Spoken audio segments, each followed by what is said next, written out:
মহান স্বাধীনতার ৫৫ বছর পর সংরক্ষিত হচ্ছে মৌলভীবাজার জেলার জুড়ি উপজেলার ভবানীগঞ্জ বাজার এলাকা এবং জুড়ি মডেল সরকারি উচ্চ বিদ্যালয় সংলগ্ন গণকবর। ইতিমধ্যে গণকবরটি সংরক্ষণের কাজ শুরু করেছে উপজেলা প্রশাসন। আজ গণকবর সংরক্ষণের কাজ পরিদর্শন করেন মৌলভীবাজার ১ বড়লেখা জুড়ি আসনের সংসদ সদস্য নাসির উদ্দিন আহমেদ মিঠু।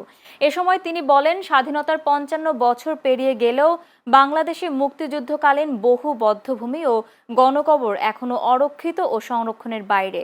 সঠিক সংরক্ষণ ও স্মৃতিস্তম্ভের অভাবে দেশের বিভিন্ন স্থানের অনেক বধ্যভূমি এখন অযত্ন অবহেলায় ফসলের ক্ষেত বা ডোবায় পরিণত হয়েছে, যার ফলে নতুন প্রজন্মের কাছে সঠিক ইতিহাস অজানা থেকে যাচ্ছে। মুক্তিযুদ্ধের স্মৃতি বিজড়িত এসব স্থান বর্তমান সরকার সংরক্ষণের উদ্যোগ নিয়েছে বলেও জানান তিনি।